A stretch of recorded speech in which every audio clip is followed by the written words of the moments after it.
when you're determined to find healing, when you haven't given up, when you believe that you will get better, that has so much power. And I know it can be discouraging when you think, okay, this is going to be the thing. This is what's going to solve it. Or, you try so many different things and you're like, well, how is this going to make a difference? You still have to hold hope in that, because that's going to be one of the most healing things, is hope.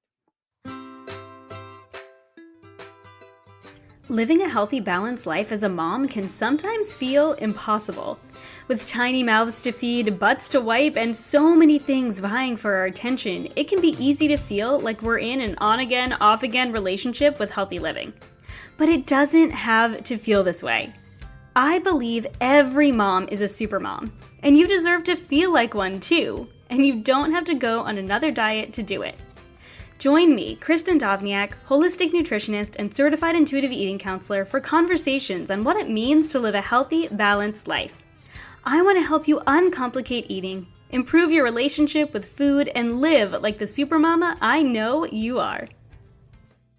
Hey friends, welcome back to the Healthy Balanced Mama podcast. I have a really unique episode for you today. If you listened to my digestive health journey episode, you know that I have struggled with digestive issues for a number of years, almost 2 decades, and it's been something that has ebbed and flowed throughout my life, but it's something that I've struggled with a lot since starting the journey to becoming an intuitive eater, because when I do struggle with my digestion, which is something I will likely, struggle with on and off for my whole life. And it's just something that's a part of my life and something I need to address. And I've learned to live with and to treat my body well through. I have to make some changes to my diet, to my lifestyle, in order to manage some of these changes that are going on in my body. And it's been a little bit of a struggle for me as an intuitive eater to deal with some of those changes, especially being a coach in the intuitive eating world and helping other women find freedom with food. And sometimes, having the experience of not being able to have full, quote unquote, freedom to eat all types of food, not from a place of restriction, but from a place of digestive health. And I think it's something that is simply not talked about enough in the world of intuitive eating when we are having struggles with our digestion or with another health condition that requires us to make changes. It can kind of feel like we're no longer allowed in the intuitive eating space. But if there's one thing that I have learned in my journey through intuitive eating and also my digestive health journey, it's that intuitive eating is about tuning into your body and leaning into what your body needs in that season. And that's why I wanted to record this podcast that I have for you today with my friend, Katherine Herbison. She is a fellow health coach, and she has also been on a journey with her digestion over the last year or two. And she'll share more about her story, and I share a little bit about my story and where I am now with my digestion as well. But we've been talking over on Instagram for the past year or so as she's gone through, test after test, figuring out what's going on with her digestive system and having to make some serious changes when it comes to her food and her lifestyle in order to manage these symptoms that have come up, these really debilitating symptoms that have largely been helped by making these changes. And just like I am, she's still on her journey. But that was why I wanted to have her on and come and have a really open and honest conversation about what it's like to be in this intuitive eating world, but also have problems with your digestion and just really have some chronic health issues that you're working through, because sometimes it can feel really isolating. And if anything, we want you, the listener, if you've had these type of struggles, to not feel alone, to understand that we struggle with it as well, and that there is a way to nourish your body well, to give your body what she needs, to maybe even take away foods if you need to in a way that is really intuitive and honoring to your body instead of restrictive. So today's episode is really a conversation. I came to Katherine with a handful of questions and some frequently asked questions from my listeners, and we kind of put them together and just had a really fabulous chat about what this has meant in our lives over the past couple of years years how it's felt being coaches and influencers, so to speak, in the intuitive eating world, while also struggling with our own health and our own digestion. So we hope that ultimately this episode is going to give you a lot of hope in your own journey, that you can be an intuitive eater and also have digestive struggles. And if you do have digestive struggles, there is hope for healing. I can speak from personal experience that even though, yes, I do have flare-ups from time to time, I am worlds better than I was in the past. And a lot of that is due to learning how to tune into my body and her unique needs and working with some really fantastic practitioners who have helped me along my way. So today's episode is going to be a conversation with the fabulous Katherine Herbison. For those of you who don't already know Katherine Herbison is a lifestyle and wellness blogger, safer beauty advocate, co-host of the Embracing Balance podcast, and virtual assistant based in Minneapolis, Minnesota, empowering women to tap into their intuition and find true balance in their lives. Her goal is to authentically share how she's finding balance in her life and encourage others to do the same. When she's not working, she loves finding the best coffee shop, baking sourdough bread, and hanging with her husband and cat. I know you are going to love this conversation we had. So without further ado, here's my conversation with Katherine. Hey, Katherine, welcome back to the Healthy Balance Mama podcast. I am so excited to have you on again. Oh my goodness. I am so excited to be on. I am so excited for this conversation for sure. So am I. It has been a long time coming, and I think it's going to be so great. So you have been on before, so many of my listeners probably already know who you are, but I would love if we can just start with a quick icebreaker, and then I'll have you introduce yourself just briefly so everyone knows who you are. But I want to know what you're reading right now. Ooh, so my husband and I have actually been getting more into reading, which is really exciting. So we just bought a bunch of books, and I currently am reading the Mastering the Art of Soviet Cooking. And it's a memoir. I love memoirs, and just a memoir of a girl, and kind of weaving in aspects of Soviet history and into her family and into her life, and then also food. And for, if your listeners don't know, I actually grew up in Moscow, Russia, right after the fall of communism. And so it's really neat to read about where, the things that I experienced and the foods that I knew of, and just the cultural aspects of Russia, to understand where they came from. So that is what I have been reading lately. That is so cool. I love that so much. I would love to just pick your brain one day about what it was like to live in Moscow. It's so cool. But what a cool way to kind of reconnect you with your childhood experiences, but also food. And that is so cool. I love that. And I love memoirs as well. They're one of my favorite genres. Oh, absolutely. Absolutely. Memoirs, biographies, historical fiction. That's definitely my jam. I love it. So would you just briefly introduce yourself again for anyone who doesn't know who you are? Yeah, absolutely. So currently, I live with my husband and our little fur baby, Rosie, in Minneapolis, Minnesota. But my husband and I, in not too long, are moving to Madison, Wisconsin, so he can start law school. I am an intuitive eating health coach, co-host of the Embracing Balance podcast, where we talk about all things intuitive health and lifestyle. I also am a safer beauty advocate with Beauty Counter. And my newest little venture is I partnered with a clean crafted wine brand called Scout and Cellar. So I have a lot of little things that I do, but I really enjoy it. I love it. I love that you just lean into your passions in every area. And I have to say, I've looked up Scout and Cellar and it looks amazing. And Rhode Island has really strict laws when it comes to wine and liquor and all that. And they don't ship here. So sad. Such a bummer. Yeah. The wine is really incredible. I mean, I know we're talking about digestive health in this, or digestive health journeys in this. And sadly, it's so funny that I've started doing this now because I can't tolerate a ton of wine. Like some days my gut can take it and some days it can't. But it was just one of those things where it was like, you know what? Like, I love this wine and I don't drink that much anyway. So it's not like we're spending tons of money on wine all the time, but I'd rather get good quality wine that doesn't make me feel terrible. So, well, if you're ever visiting a family member outside of Rhode Island, you can have a box shipped to you because it's really good wine. And it's just, I think in my journey of intuitive eating, intuitive living, that has really opened my eyes to just looking at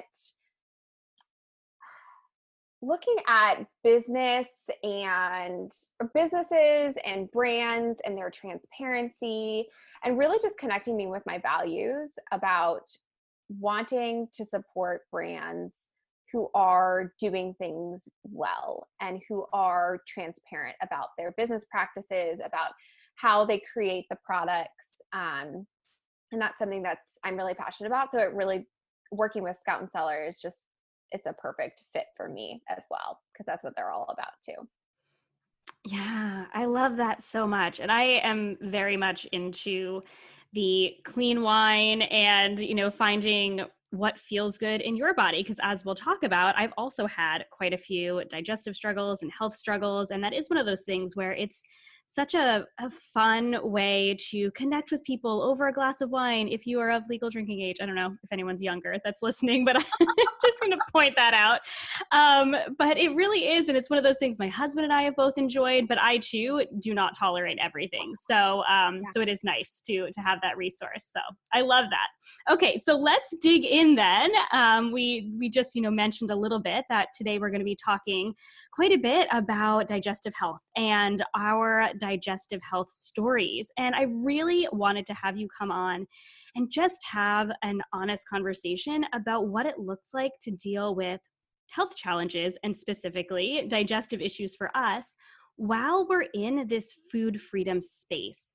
Both for you as a woman and myself as women who have found food freedom and also as coaches. So I'm wondering if you would start with just kind of a brief history of where your digestive issues started, when they started, how they've progressed, and kind of where you're at today. Yeah, absolutely. Brief. Okay. So I actually have never had digestive health issues. I mean, yeah, the gas and bloating, that's pretty normal. It's nothing that ever bothered me. And definitely digestive issues as I was recovering from my eating disorder, but that's pretty common. But yeah, I've never had any allergies, intolerances, or anything like that. So when I started getting some severe gut symptoms about a little over a year ago, it was like, okay, something's wrong. So it was about a little over a year ago. To back up, and I mean, I don't know the cause of everything, but pretty much since I've started my entrepreneurial journey, and this is, being totally honest, and that's what we're going to be, you're going to be totally honest in this episode. And I want to be transparent, is since I've started my entrepreneurial journey, over 3 years ago, I truly have been in a chronic state of stress. And, from worrying about growing a business, getting clients, just, I'm a highly sensitive person. So I think I just kind of I experience things deeper than maybe some other people. So I just have been in this chronic state of stress. And then about 2 years ago, was just a really stressful year. I was sick a lot. We were living in Philly. Just a lot of stressors from not just business. I also did go full time into entrepreneurship. I wasn't working part-time, so that was an added financial stress. But just a lot of stressors, environmental stressors. And I was sick a lot. I think I had like 4 sinus infections. Like it was not good. But then it was a little over a year ago, probably about a year and a half ago, I got a really bad stomach bug. And I haven't had a stomach bug like this in a long time. And after that stomach bug, I pretty much never felt normal in my gut. So that whole summer, last summer, I, for probably about 2 months, I was extremely fatigued, extremely fatigued. Um, my stomach was super sensitive. I had nausea. Um, I'm trying to think what else. Just a lot of diarrhea, like just abnormal gut stuff. And I just thought like, okay, my body is just healing from this stomach bug. And it did get a little bit better in the fall when we moved from Philly back to Minnesota. But then it was probably in September, all the symptoms came back in full swing. And I thought it was just, due to stress. So I really worked on trying to reduce my stress. But it really just never got better. And like bloating, diarrhea, stomach pain, extreme fatigue, headaches, just like fogginess, like heartburn, like just so many symptoms. And again, this is something that was totally new to me. I've never had anything like this before. And it took me a little while, but I finally did go into the doctor, and through a series of appointments and trying different things, I finally did get a test for SIBO, which is small intestinal bacterial overgrowth. And I tested very positive for SIBO, and that was in like maybe January or February. And since then, I have been trying different treatments for SIBO. I've been doing the herbal antimicrobials on top of like some diet stuff and other herbal supplements. But still nothing has solved it. So I would say mostly through diet and reducing stress, I have been able to, I feel better than I did in the fall. But it still hasn't been fixed. So I'm still very much on this journey. Well, thank you for sharing so deeply into a lot of the symptoms you've had and kind of the struggles you've had over the last couple of years, because I think it's important, and I'm so grateful that you said that you would have this really honest conversation with me, because I think there's a lot of women who struggle with these type of things, and they're either told it's normal, or they're told it's not normal and there's nothing they can do, or that they shouldn't do anything about it and they should just live with it. Or, it's just awkward to talk about some of these things sometimes too. I know that as someone who has personally struggled with digestive problems for like, oh my gosh, probably 20 years now, on and off, it's become more normal for me to talk about it. I joke that I like talking about poop is like my favorite thing to talk about. And it's not even really a joke. I don't mind when anyone comes to me and talks to me about any of their digestive struggles. And I think that tends to be why, like, I'm the friend people call up when they're like, something weird's happening. And I'm like, all right, let's talk about it. I might not have the answers, but I can give suggestions and kind of direct you into, the right direction for who might be able to help you. Because I think that, I think there's a lot of women and men, but, we're talking to primarily women here who have struggled in a lot of those same ways. And what a journey that you've had. Oh my gosh. And it's so, so hard. I know. Well, for myself, just really briefly, I struggled with a lot of digestive problems when I was a kid. So I thought I had like lactose intolerance, which Mhm. could have been part of my journey. But when I was around 10 or 11, we ended up, we had a really stressful kind of family event happen when I was 11 or 12. I'm trying to remember now. I want to say I was 12. It was almost, it might be the 20-year anniversary this year, but Mm. my house was flooded. So I grew up in, and I still live in Rhode Island, which is right on the coastline. And there's a lot of flood area around. And our house just happened to be in a like a high flood area. And our house got completely flooded, like you see in hurricanes and things like that. It was like a really bad Mm. rainstorm. And it was pretty much destroyed like as if it were a fire, but the shell of the house was still there. Like everything was gone. So it was this like really crazy, stressful experience for someone who's like 12 years old and never imagined something like we would never imagine something like that to happen.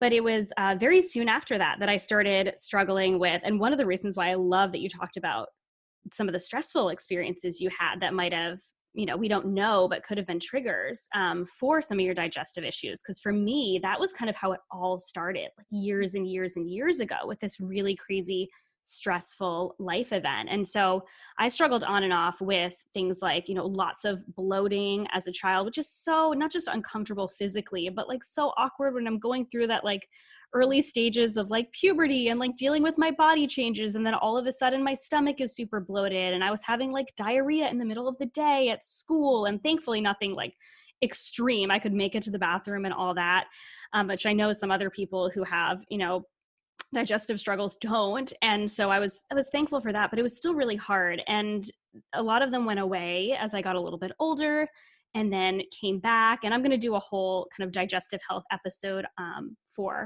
kind of my own journey. But then recently, again, in about January of this year, I had, and so, long story short, I was basically diagnosed with IBS, which is irritable bowel Mhm. syndrome. I've been tested for SIBO in the past, and I had some overgrowth, but nothing extreme. That was a few years ago now when I was having like a kind of a smaller flare up. But it was January of this year where I had my first major flare up in like 6 or 7 years, where it was pretty debilitating. I actually ended up in the ER Mm. for some stress related issues. I was trying, I tried to go to the walk-in clinic and I told them my symptoms and they told me to go directly to the ER because they thought that there was potential for me to be having like a stroke or something like that. And it ended up being really bad anxiety. And from there, that turned into this like crazy path over the last few months of me dealing with these digestive issues that I have dealt with my whole life, but hadn't really flared up to this level Mhm. in like, half a decade. So it's been a crazy journey for myself. And I just wanted to share that just to, kind of relate the two experiences and, share that I think that it's not talked about enough. I think a lot of women are struggling, and oftentimes it feels like it comes out of nowhere until, and sometimes it does, but until sometimes we look back and we're like, oh my gosh, this thing happened. And then it sort of, maybe triggered it. It's hard to tell. It's really, one of those chicken and the egg things. What started first? What, what happened after? But things like stress and hard life events and making decisions that aren't in alignment with the life that we really want to live, I think that they can oftentimes trigger some of these things. And sometimes it is that really bad bug that we have, and sometimes it is something like stress. So all of that to say, I think that it's really important. It's a really important conversation to have and to, Mhm. I think, just share with women that they're not alone. So thank you for sharing your story, and thank you for letting me share a little brief history of mine as we kind of dig in a little bit more. Oh my Um, goodness. I keep nodding my head as you're talking because I think like, yeah, this is such an important conversation to have. And like you said at the beginning, it's uncomfortable, it's scary, it's, especially if you've never had gut issues, you're like, well, what do I even do? Like, where do I even start? And I think the one thing that I think I've learned in this process is is as women, you have to advocate for yours, or not just as women, but I think especially with gut health, like you have to advocate for yourself. And if someone is telling you like, oh, nothing is wrong, then you need to find another doctor. Mhm. Or, you know, your experience is real and true. And maybe it is psychological. And I think there's, if nothing else, through this process, I've learned the deep connection between our brain and our gut and Mhm. how all of that plays a part.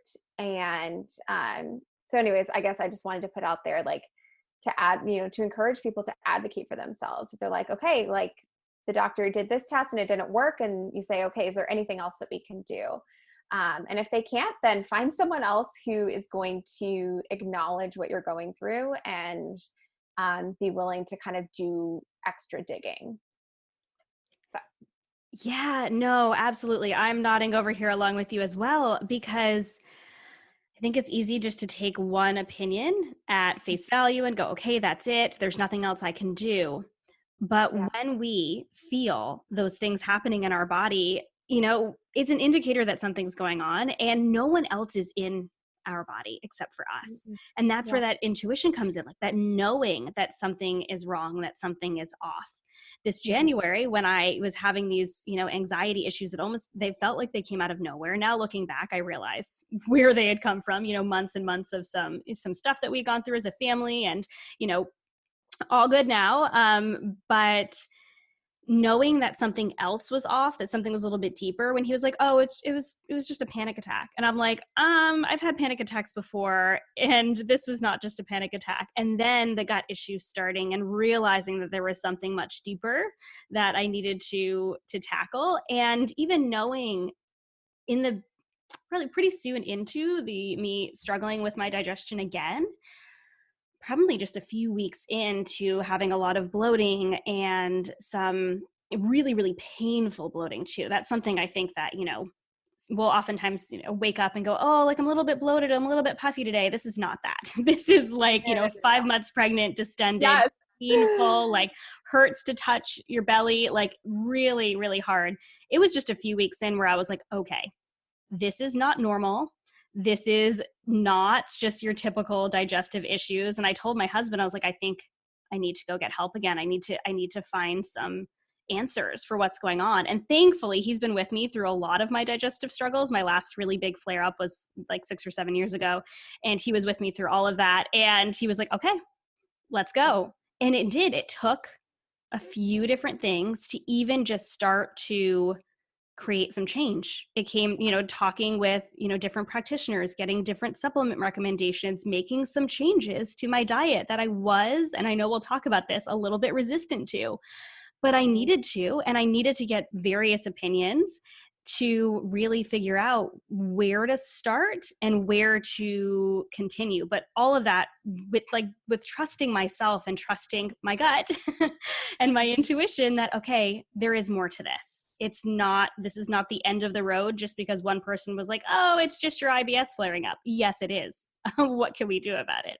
Yeah, absolutely. Mm-hmm.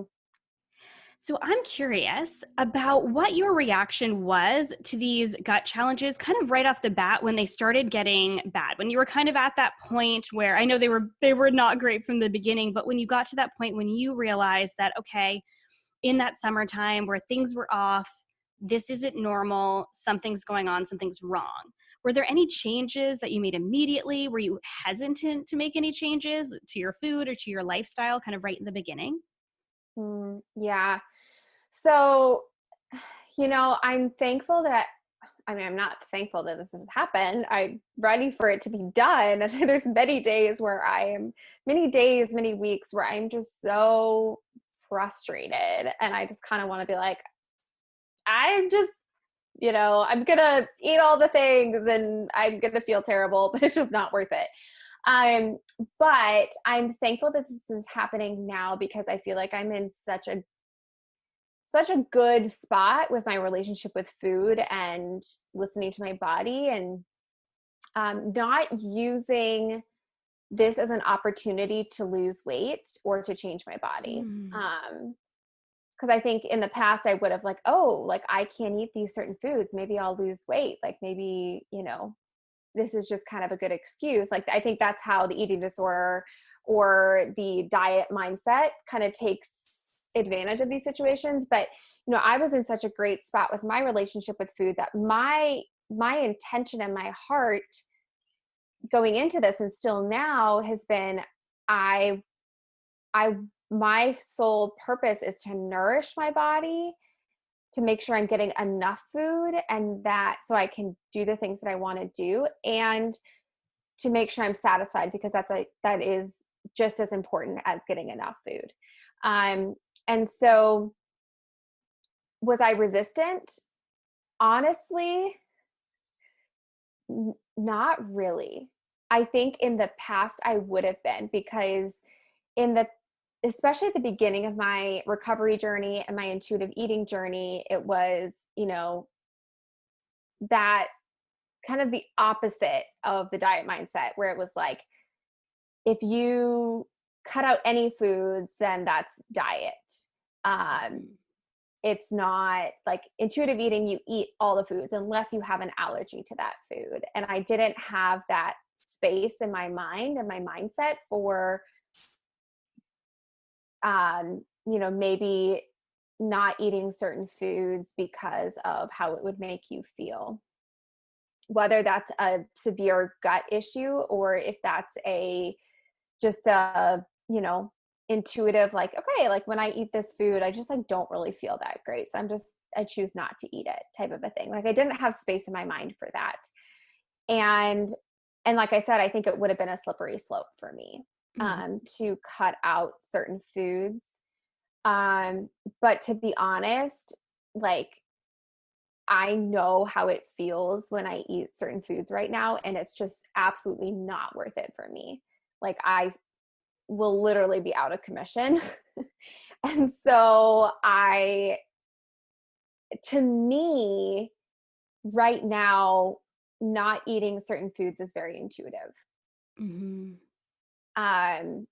Because a huge part of intuitive eating is listening to your body and honoring what your body needs.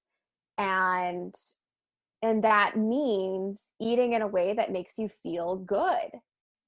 And if I eat a piece of pizza right now, I would not be feeling good right now. And so I choose not to eat that out of self-love and self-care, not out of fear of what it'll do to my body, like weight-wise or health-wise, but just because like I want to heal my body. I want to feel my best. And right now, not eating a piece of pizza is the best thing that I can do for myself right now. I know I've just talked about food, but you also asked about like lifestyle too. And I think I needed a wake up call, to be honest. And I needed a wake up call because I was not in alignment with what I was doing with my career. I was way too stressed out. My mindset really needed a shift, and I needed to slow down. I needed to take more breaks. I needed to, work on my mindset, work on so many things. And it really has been a wake up call for me to make some changes in my life. So I think by the time that I got to like, okay, things need to change, I was just ready. Yeah. Oh, thank you for sharing all that. I am right with you, nodding along with you. It was for me when I started going through these issues again earlier on in the year, I was still hesitant to make changes because I had seen that slippery slope happen in myself in the past. So when I first started dealing with my own digestive issues, following my eating disorder I struggled with in late high school and early college, and then I went into culinary school and I was working as a personal chef and studying holistic nutrition. And I was having these gut health issues that were really bad at the time. And probably again, kind of triggered by some big life changes and also like eating a whole bunch of new foods and things like that my body hadn't eaten before. And not that food is bad by any means, but I had these gut issues, and it was kind of like this whole like food party, as well as all these stressful life situations, and it just kind of culminated in my own body in some really stressful gut reactions, to the point where I was seeing multiple doctors. I was traveling 12 hours from which is just crazy to me, on train from Toronto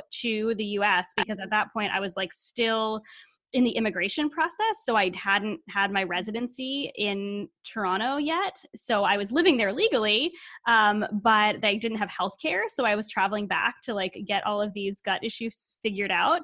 So for me in the beginning, it turned into, I would consider it, this is not diagnosed, but I would consider it orthorexia. I was really, really obsessed with my health in a way that was unhealthy. All of those new foods that I was so excited about eating and excited about trying became fear foods because they were triggers for my gut health. And, it seemed like anything that I ate that I really enjoyed caused all these crazy gut issues. And I had found, this little bit of freedom with food, because it was definitely the very beginning of my journey to finding food freedom, but I was no longer, in this space of disordered eating. But then I moved into another space of disordered eating when I was just fearful and obsessed with every little thing that I ate because I was trying to heal my gut. But then it went beyond that. It went to the point where, we couldn't really even eat out at restaurants, and and I was, making everything at home and just missing out on so much of the joy and food and eating.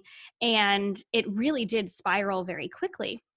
So that happening in the past, and thankfully having some really, really good support. I saw a really incredible clinical nutritionist who helped me look at food in a new way, kind of as something that could help me to heal my body, and looking at it in a way of, healing instead of fear, and leaning into the foods that felt good for me and just leaning kind of away from the foods that didn't.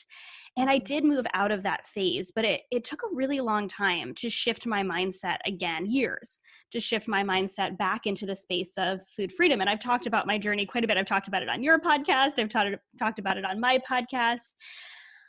So when these issues for me came up earlier this year, there was a lot of fear initially. I was hesitant to make changes because I was like, oh my gosh, I don't want to spiral back into that again. But I love your point that you were just ready to make those changes.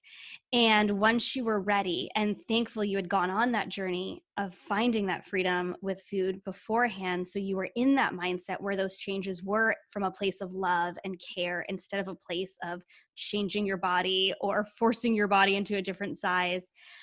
I had to come to that place too, I think, where in the beginning I was hesitant and I kind of knew some of the changes just intuitively because of what I had gone through before, and knew some of the things that had worked before. And every flare up is different, and different things are going to work for different people for sure. There is no one size fits all when it comes to gut health, just like with intuitive eating. But I knew some of the changes that I needed to make. I was noticing triggers, and I kind of continued to eat those foods. I was definitely working on things like my stress, and I had reduced caffeine and things like that. But the actual food part for me was really difficult in the beginning, going like, okay, I can tell that every time, and I'll be totally frank here. So anyone who doesn't like poop talk, I'm sorry, this is the wrong podcast for you. But every time I ate gluten, I would have diarrhea the next day, like badly, it was really uncomfortable. And it was not just it was not me thinking gluten is bad, but that is something that has triggered my gut issues in the past and made a significant difference when I took it out in the past. And I slowly was able to thankfully add it back in a way that felt good for my body for a really long time, but it wasn't working for me anymore. And it took me a little while to go, okay, I can see this, I realize this, and my intuition is telling me that I need to take a break from this, not because I'm trying to, again, just like you were saying, not because I'm trying to change my body or because I'm trying to restrict myself, but this is from a place of self-love and self-care and not wanting to feel like that. Mm-hmm. And what is incredible, and you made this point too, is when we do make those changes and they feel good, it's not hard to continue on that path and then shift when needed. Because it doesn't, just because you take something away because it's necessary for your gut health doesn't mean it's forever. It means you're giving your body that break, that space she needs to heal. And it wasn't hard. Once I stopped feeling like that, once I actually started feeling good again, it was like, okay, well, this was the right decision. And it felt free. There is freedom in feeling good and making those choices that are in alignment with what your body needs.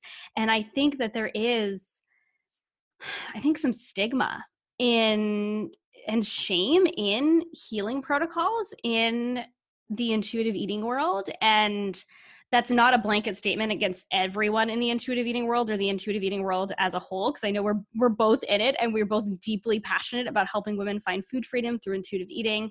But I know that in some of my struggles that I felt and wanting to share some of them, but also feeling hesitant about it because for fear of, being judged or, you and I had talked about, triggering someone.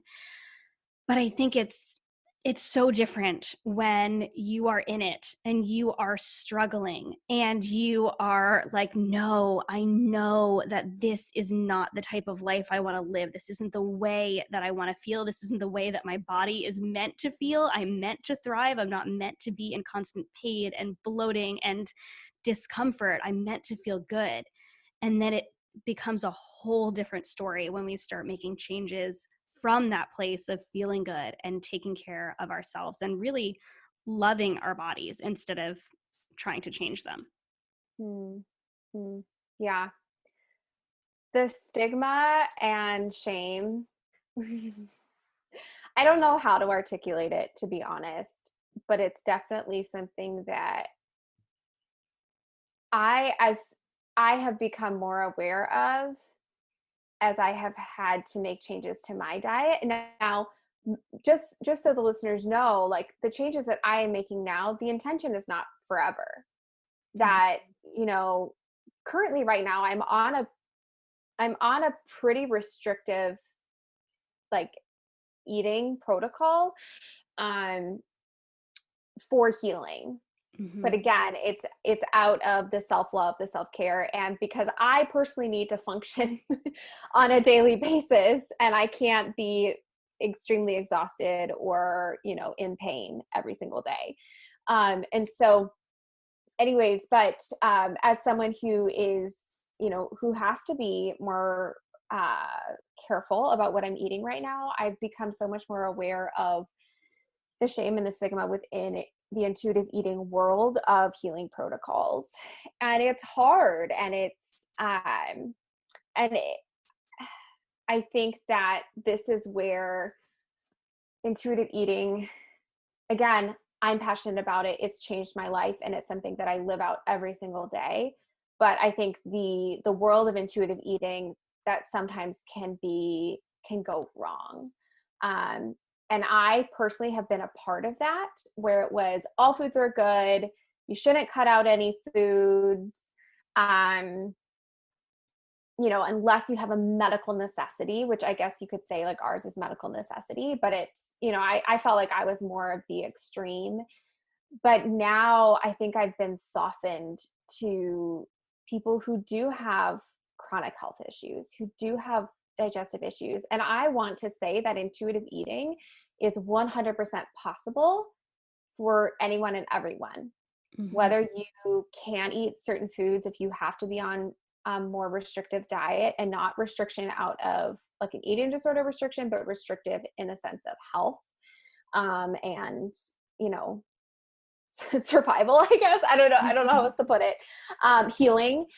And it is 100% possible, because I feel it's been a process, and I definitely took some time away from sharing like my food and what I was eating on social media because I was personally figuring it out and I didn't want to be a trigger to anyone. But then I got to a point where I was like, okay, I'm figuring it out for myself. Like I'm learning what I can eat and how this can be satisfying and how I can feel my own body.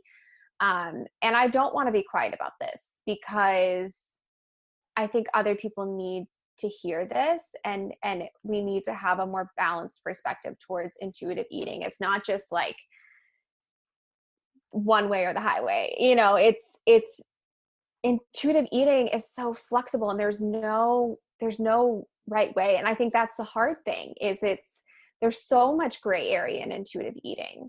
But that's why intuitive eating is not another diet. Like diets are black and white and rules, and intuitive eating is not that way at all. It's truly about eating in a way that feels good for your body, that fuels you, and that doesn't have rules. I just went on a whole tangent there, but No, it was a beautiful, perfect tangent. And I am 100% with you in that intuitive eating is about intuition and tuning into your body and having a deep connection with your body. So it's that reconnection and then maintaining that connection with your body. And when something is off and something is not working and you are not feeling good and this is preventing you from fully living your life, that's not food freedom. And it is intuitive to make those changes. And I think it's important that we seek out the right resources to make the changes in a way that is balanced. And I mean, you know, I'm saying balanced with quotations because, you know, and in a way that isn't hindering our relationship with food and our body as much as possible. I know it can still be straining. I know for me, wanting to have that really positive relationship with food and almost feeling like it wasn't maybe possible to continue food freedom and have this positive relationship with food if I made these changes set me back a little bit in my healing because of that fear that I talked about earlier, where I was like, if I make these changes, am I still an intuitive eater? If I make these changes, do I still have food freedom? And as I started making those changes and feeling better, and again, just like you, I'm still on this journey. I'm not in a perfect place. I still have many days where my bloating is triggered and I have digestive issues. I'm definitely not back where I would like to be, but I'm on the way. But as I started feeling better, it became more and more clear to me that that was the intuitive decision and that this is part of intuitive eating. Just like you said, it is this big gray area. It isn't in black and white. This is what an intuitive eater looks like, and this is what a dieter looks like. There is so much gray in the middle, and there is room and space for making those intuitive changes so that you feel good, so that you can have the freedom to live the life you want to live, which is the point of intuitive eating. It's freedom with food, but also freedom in your life, and enjoying food again. And it is not enjoyable. I can say from experience, and I know your example with the pizza, it is not enjoyable to eat foods that make you feel terrible. It's not the type of life I know that I want to live. And I feel so much, so deeply. And I love that you called it a softening, right? For the women, and I say women because I work primarily with women, but for the people who do struggle with digestive issues and want this food freedom and feel like it's not possible for them because they have digestive issues or other health struggles, and that's simply not true. It is all about that connection. And when we have that connection, when we regain that connection with our bodies, then we can make those intuitive decisions for our health, for our lives, and for our healing.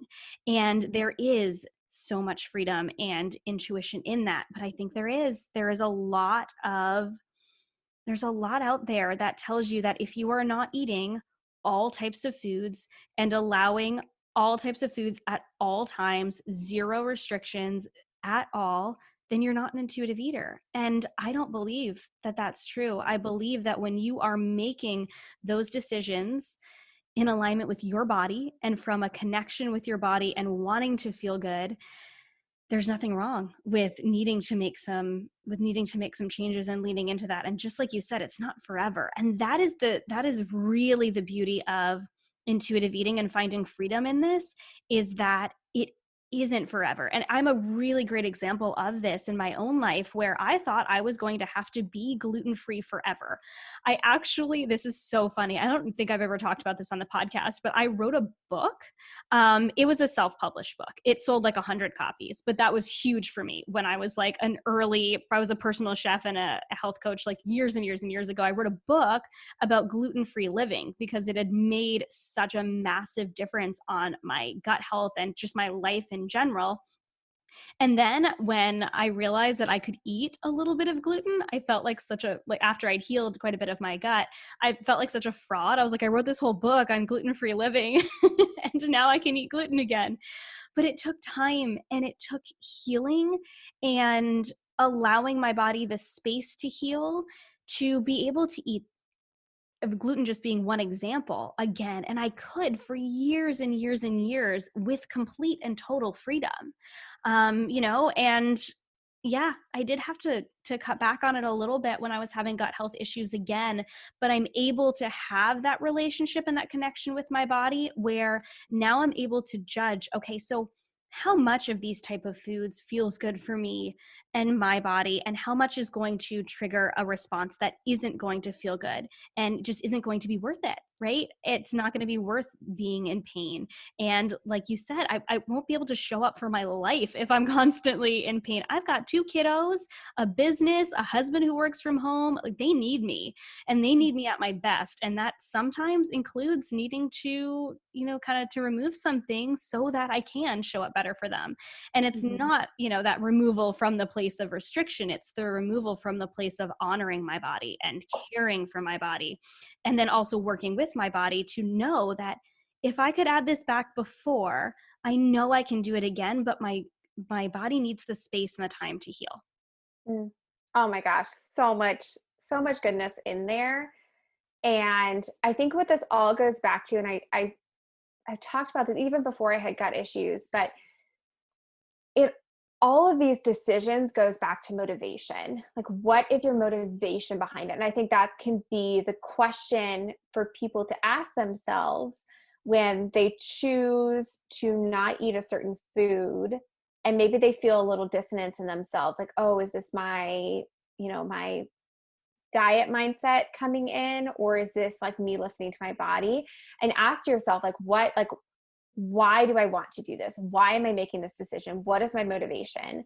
And I can't say like what is right or wrong, but for me, if I caught myself saying, oh, I'm not going to eat gluten, let's say, because, well, like maybe I'll lose some weight, then I know for a fact that, okay, this is not the right motivation. Like, this, me trying to change my body is not that's not what I value. That's not in alignment with me.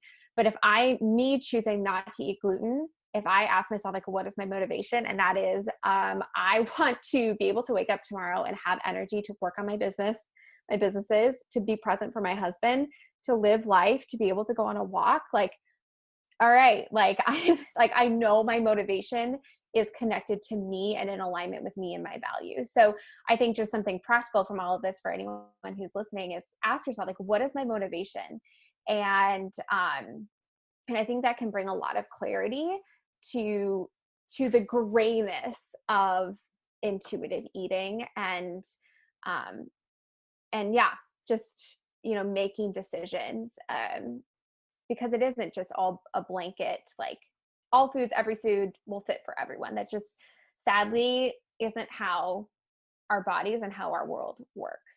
But I also, another thing in this conversation about stigma and shame, especially on social media, is I feel like there's so much judgment of people, and especially those, if we share like what we're eating, or even lifestyle stuff, I feel like there is a lot of judgment. And I think, what's in my own experience, and I know we were chatting about this before we started recording, is, people might come to us like, oh, why are you not eating that? Or, this is a trigger or something like that. You never know. And I'm speaking to the audience too, but you never know what that person is going through. Mm-hmm. Chris, I had no clue that you were having digestive issues, or that you went into the ER for, panic, or, all of this stuff. Like, I never knew. And so we can never, whether someone is fully in alignment with intuitive eating or listening to their body or free from the diet mindset, we can never judge someone because we never know the whole story. And unless it's someone who, if I saw you like doing something that was blatantly against, like, all of a sudden you went and did like a fitness competition again or whatever, I might be like, Chris, like, are you sure you're okay? But like, you're a friend and you're someone like, I know your story, and you are someone like a peer in this profession. But I think we need to be careful of judging people and their decisions and what they share on social media, because we never know the whole story. And also, unless they're a close friend and a confidant, like, we can't speak into that person's life, because we don't know the whole story. Yes. Absolutely. Oh my gosh. And it's so true that you mentioned I wasn't sharing a lot of my own journey and my own story when I was going through it. It's only been recently that I was ready to start sharing my own stuff for that reason, for the fear of being judged or for the fear of triggering someone else. And obviously, I would never, ever, ever intentionally, put something out there that I know could be a significant trigger for someone. I mean, we all make mistakes. We're all human, we're all going to put things out there that might be a trigger to someone else in their own journey. But all we can do is do our best to speak our truth, and to, I think, share what we believe in when it comes to food freedom and all of these things, and just simply do our best and share our truth.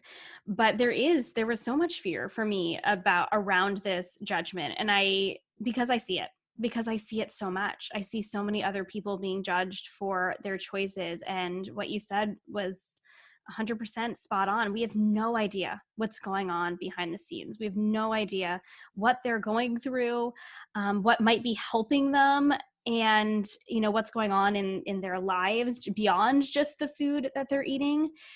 And so I think, even, for women who are on their own journey of intuitive eating and food freedom, it's, to the same point, that it's so important that we don't judge our journeys to anyone else's, or we don't compare our journeys to anyone else's, because we have no idea. Just like when we're comparing our bodies to someone else's, we have no idea what they did to achieve that body. It could be healthy, it could be unhealthy, it could be absolutely nothing at all. We talk about this a lot when we talk about things like body image, but when it comes to food freedom, it's very easy to compare ourselves to someone else and say, well, oh, they have food freedom, but they're eating this thing or they're not eating that thing. And we have no idea why. And unless they're explicitly explaining why, then we really have no idea. And we don't need to follow anyone else just because they are someone who maybe is in the food freedom space, or someone who is in the digestive health space, because our bodies are so different. And what works for one person is going to be completely different than what works for someone else. And I think that's one of those reasons I really intentionally, I share, I'm sharing gluten as like an example for myself. That is not, that is one small piece of my healing journey. And it is certainly not a blanket statement for anyone, because some people are perfectly fine with gluten and some people it's an issue. It is definitely not a blanket, like everyone with gut health issues needs to take out gluten or X, Y, or Z. I think it's so important, that reminder to stay in your own lane and do what's best for you and your body, and bringing that intuition into it when things, when they don't feel right and when they don't feel aligned for you. Even if somebody else is doing something different, it's okay. It's okay to make those changes and see what works, and throw away what doesn't. 100%. And I think also some judgment, so there's the judgment or from maybe people in the intuitive eating space like, oh, that you're not in alignment with intuitive eating, or the non-diet message. I think that judgment is wrong because again, they don't know what you're going through. But there's also from those who maybe, maybe it's our clients, or maybe it's, that audience of people who are in their journey of healing. And I think a lot of the judgment, and I mean, judgment's not a good word, but maybe the judgment comes out of fear. And it comes out of a place of, oh no, she's eating that way. Does that mean I should eat that way? Does that mean I'm bad for eating this food? Oh no. And I think that's an opportunity to check your motivation, check yourself and what's right for you. Because again, we keep saying this, but what's right for you doesn't necessarily match with what's right for someone else. Both Chris and I mean, I don't know exactly everything she's eating. She doesn't know everything I'm eating, but we're both in figuring out our gut health and what works for us and healing.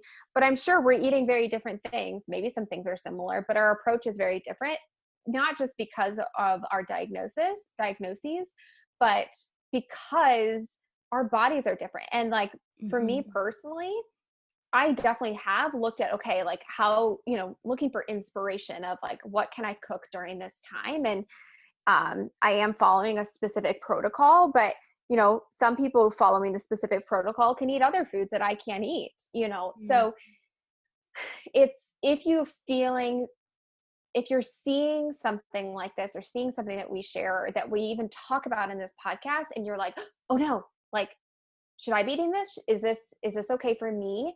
Check your motivation, check where your heart's at, check with what works for your body. And I think that's what I even tell my clients too, is, they're worried, oh, I don't want to, even let's say coffee.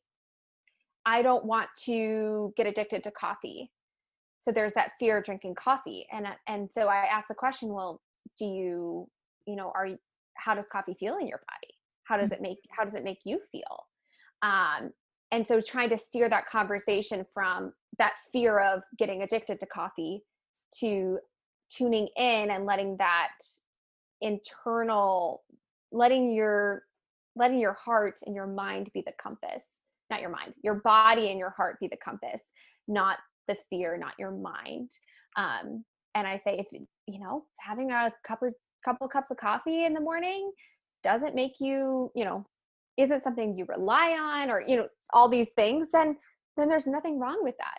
Now, if you're getting a stomach ache, if you couldn't sleep, if you were, having panic attacks, then yeah, I probably would avoid coffee. But again, it's dependent on the person, and it's all internal. Your heart, your body is the compass, not what everyone else is doing. Yeah. Oh, absolutely. So with you on that. I think it really does come back with the deeper our connection with our body is, and the more we allow ourselves to connect with our bodies instead of just blindly following what someone else does, even if you are following a particular protocol. And writers of protocols who have spent years and years and years of their lives researching might not be happy with me for saying this, but I truly believe, as someone in this intuitive eating food freedom space, and also as someone who has struggled with digestive issues for a couple decades, the protocol isn't always 100% right for you either. Like you said, sometimes, there are people within, the type of foods that you're eating, the protocol that you're on, that might be able to eat different foods than you. You might be on a certain protocol, but one of those foods that protocol says, nope, that's not going to work for you. If it works for you, it's okay to lean into that. And it's also okay to lean into, well, this food, they said this food was okay, but this food doesn't feel good for me. I know I've gotten stuck on that very much in the past, going like, I seem to be fine with X food, but this protocol tells me I shouldn't have it, so I shouldn't have it. And again, it creates that fear. So allowing yourself to have that individualized approach going, and it does help working with a practitioner when you're going through this too, to encourage you. I can't recommend that enough, especially someone who is intuitive eating, food freedom aligned, which I know can be really hard to find, but it can be really helpful to have someone in your corner going, no, it's okay. If rice works and you want to eat rice, eat rice. Just an example, not a recommendation. Yeah.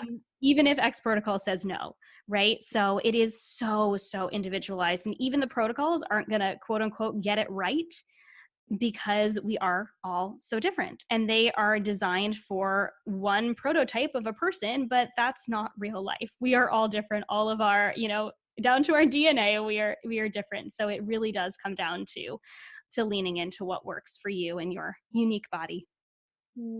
Absolutely. Yeah. So, oh my gosh, there are so many more things that we could dig into. One of the things I do want to just talk about really briefly. We talked about this a little bit before, and you can go as deep as you want to into this. But how has this changed your perspective as a coach when you are the coach, when you are coaching clients, and when you're talking to them about intuitive eating and food freedom? What has changed in the way that you talk to them, and the way that you share with them, and the way that you approach things? I'm really curious about how this is, your experiences have kind of shifted the way you work with women. Yeah, absolutely. And I would say I don't, because gut issues are very new to me. I don't work with people with gut health issues. I definitely don't Mm-hmm. feel educated enough to do that. I mean, if you had gut health issues and you wanted to work with me, then, that's totally fine. I just haven't had that experience. Um, but what I would say is, to be completely honest, I feel like this journey that I have been on has really solidified intuitive eating for me. Mm-hmm.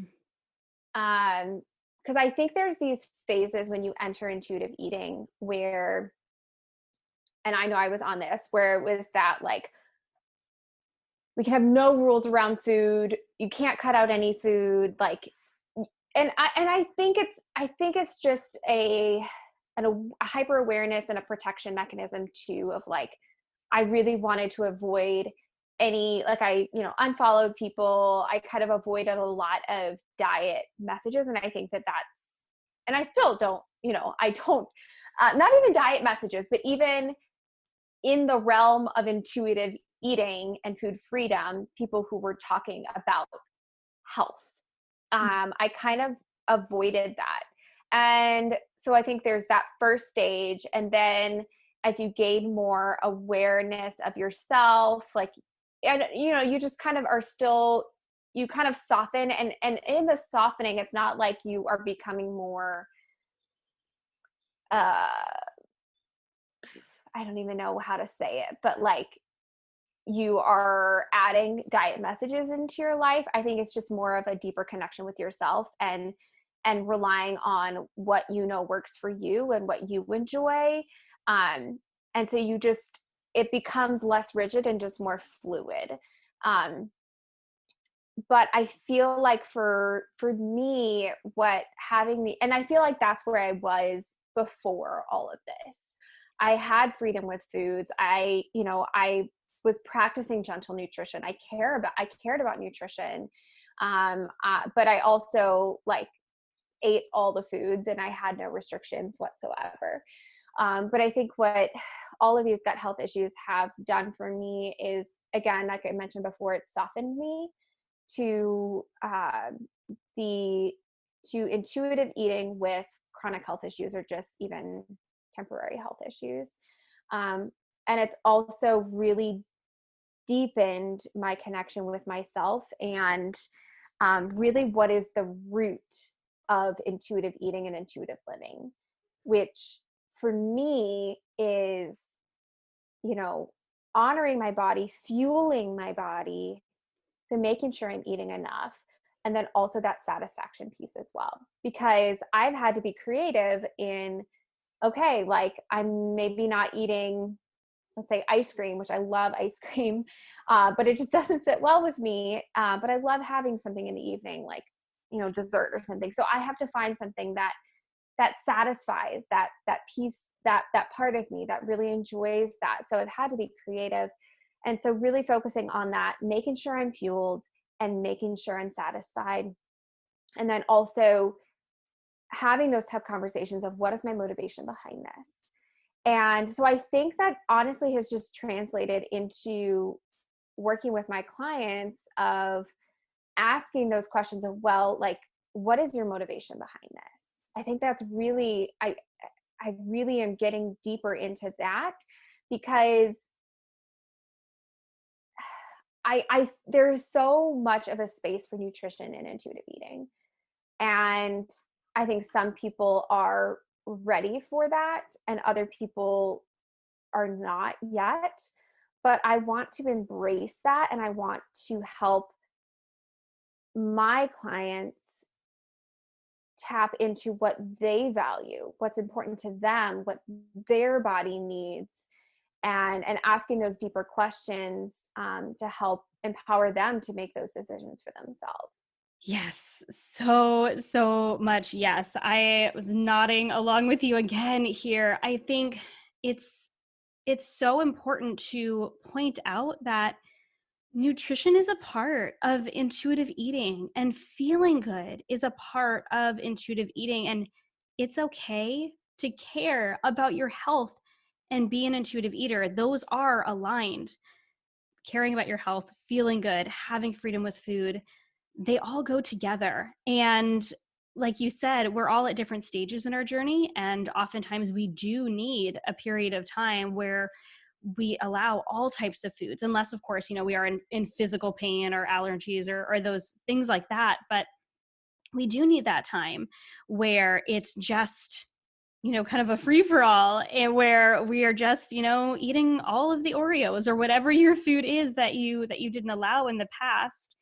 But it's also okay to come back to that middle space, because oftentimes it does, I think, become the other side of the pendulum, where we think that, intuitive eating or food freedom means that we have to eat all of this one type of food, and if we eat this other type of food, then we don't have this intuitive eating or this food freedom. But it comes back to that gray space, right? That place in the middle, which is where food freedom and intuitive eating lies. And it happens to be different for everyone. So I love that you're bringing that into what you do, and that's something that's I'm so passionate about in my own career and coaching as well, is helping women find both that freedom and also that place of health and wellness as well, because we can't show up as the best version of ourselves if we're feeling terrible on a daily basis. I think that's kind of like the moral of this whole story, right? if we feel good, then we show up well, and whether that means leaning in to health in a way that is non-restrictive but feels really good for us and really free, or also healing issues like gut health issues and other health conditions that might be preventing us from feeling good. They can all be a part of this journey that we have as intuitive eaters. Absolutely.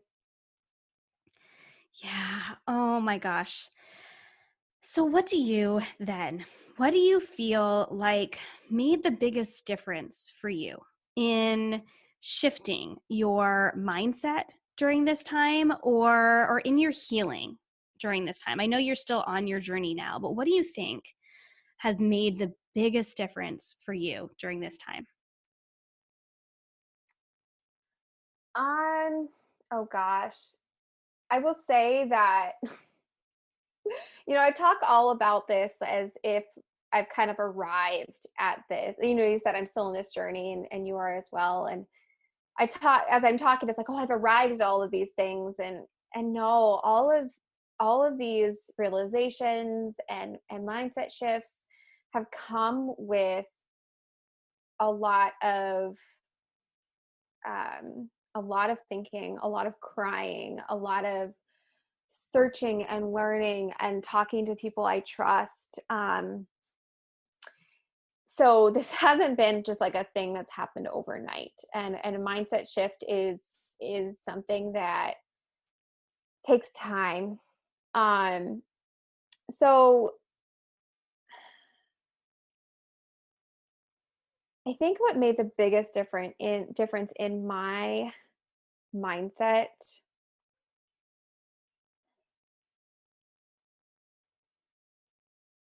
or in my healing, um, to be honest, and I can't pinpoint any one specific thing, but I think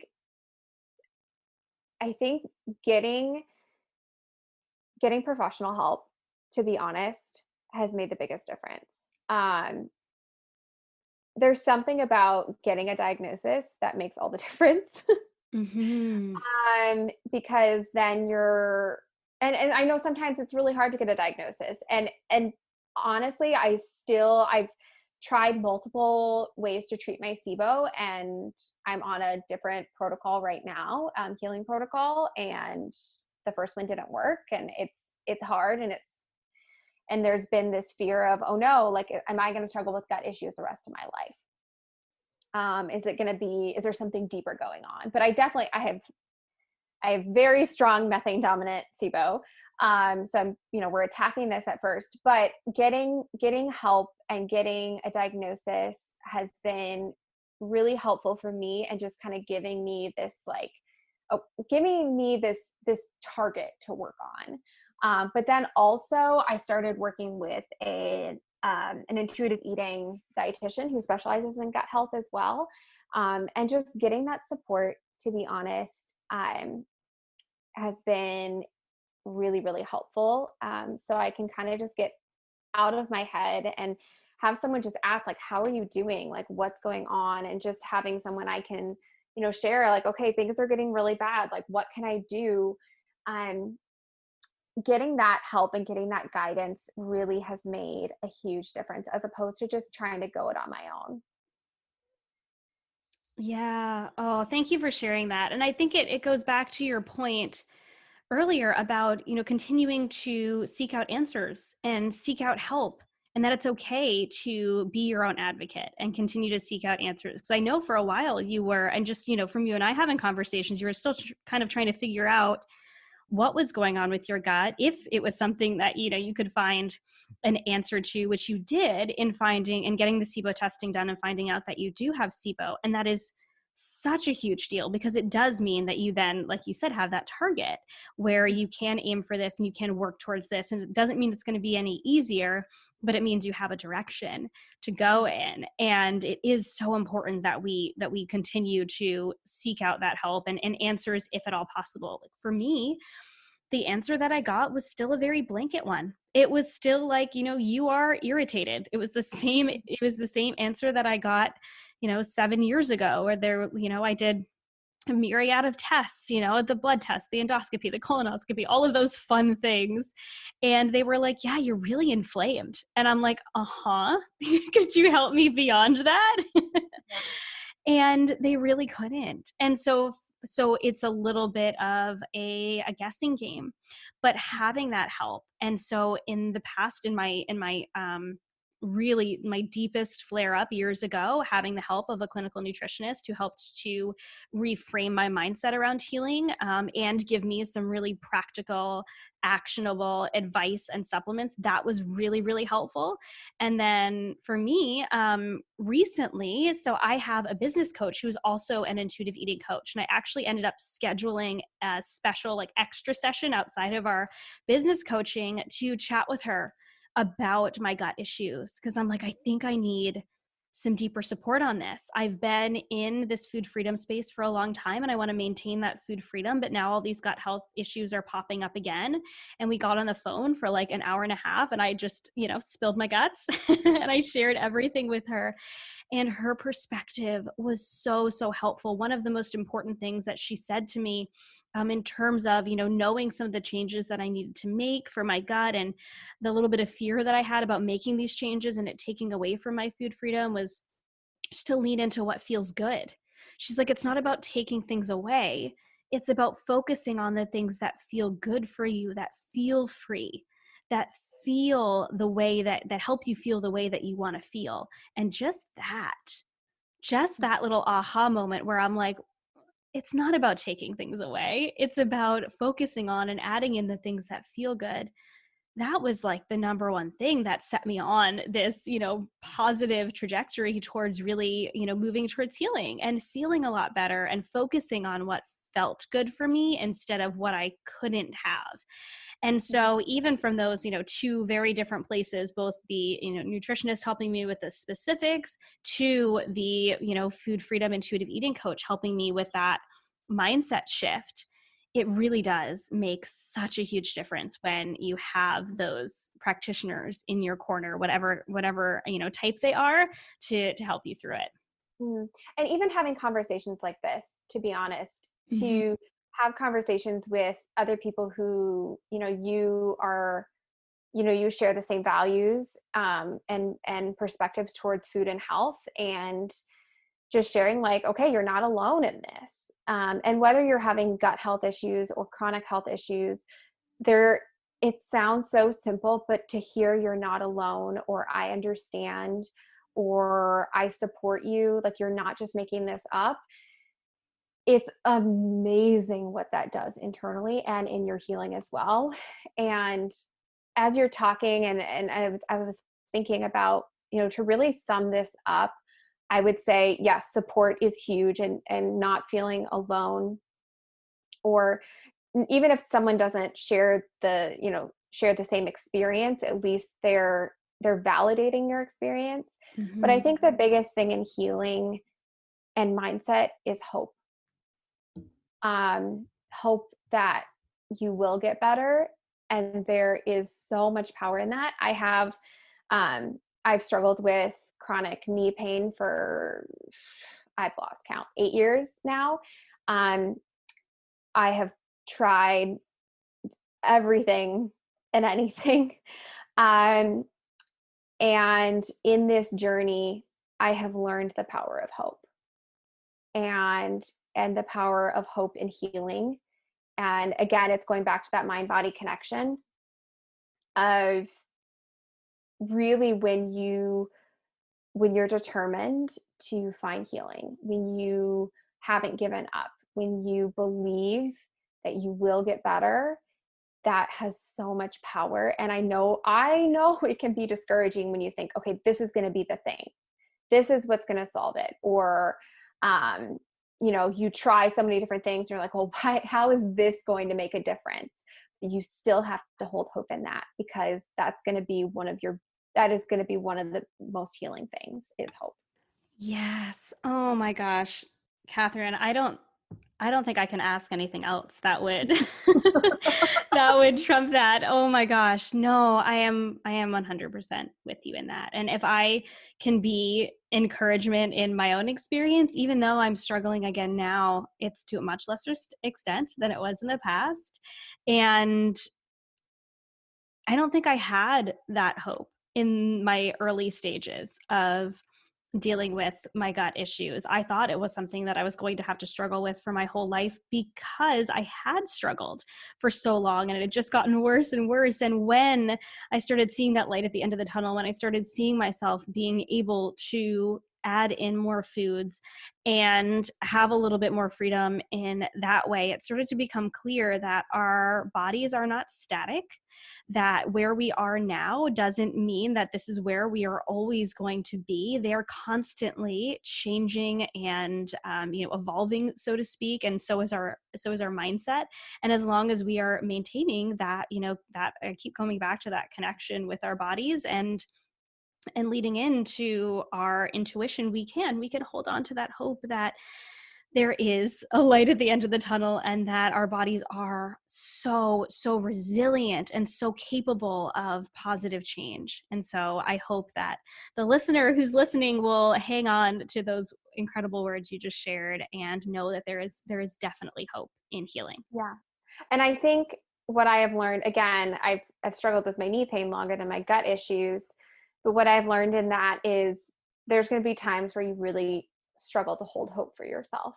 And that's when you need to find someone often for me, it was a practitioner, like a physical therapist or a doctor, chiropractor, whatever it is, who holds hope for you. For me, it was, I've always dreamed of running a marathon, and I never have been able to. I was actually training for my first marathon when my knee started hurting. And to have a practitioner say 6 years in to say, you're going to run a marathon someday. Like, no, you're going to run. You're going to do this. To have someone who holds that hope for you when you can't hold it yourself. Find someone like that. Whether that, with your gut, with any chronic health issue, find someone who is cheering you on and who is on your side. And I mean, I know it's hard to say because, I've had many practitioners say like, oh yeah, your knee, this is going to solve it. This is going to, this is going to do it. And it hasn't, but that doesn't mean I've given up. And you just can't give up. Yeah, totally. You really can't, because there is something out there that is going to make the difference. It just sometimes takes time, and that's not what we like to hear as humans. We want things to happen fast and instantaneously, but this is a journey. Just like with finding food freedom and intuitive eating, there is no switch on or switch off. It really truly is a journey. So I'm so grateful for you sharing your journey with all of our listeners, and sharing exactly where you are now, very honestly, knowing that we are both in the middle of our journeys, and it might be still quite a journey for both of us to find a place of balance for ourselves. But I hope that they know that there is hope in that, and that we have come a really long way, even from where we both first were. So thank you so much for being here and for sharing. Yeah, absolutely. So would you be willing to share where my listeners can connect with you, if they want to connect with you, if they want to maybe reach out to you for some support and some encouragement? Absolutely. Yeah. And please do reach out. Like I said, I think one of the most helpful things is to have someone say like, me too, like I've been there, or I'm struggling. And so if you are having gut issues, I can't answer the questions for you. I'm not, I'm not the practitioner who's going to, necessarily help you in that journey, but I'm someone who's in that journey myself. And I can say, I've been there, and, I can encourage you, and I can share what I've learned. So I am on Instagram most of the time. So you can find me. It's Katherine.Herbison. I also I do have a website. It's going to be changing. I don't know when it'll be changing by the time that this is out, but it's choosing-balance, where I have a lot of my health journey and intuitive eating content, things like that. And then also, as I mentioned, I am a co-host of the podcast in the Embracing Balance podcast, which Chris has been on.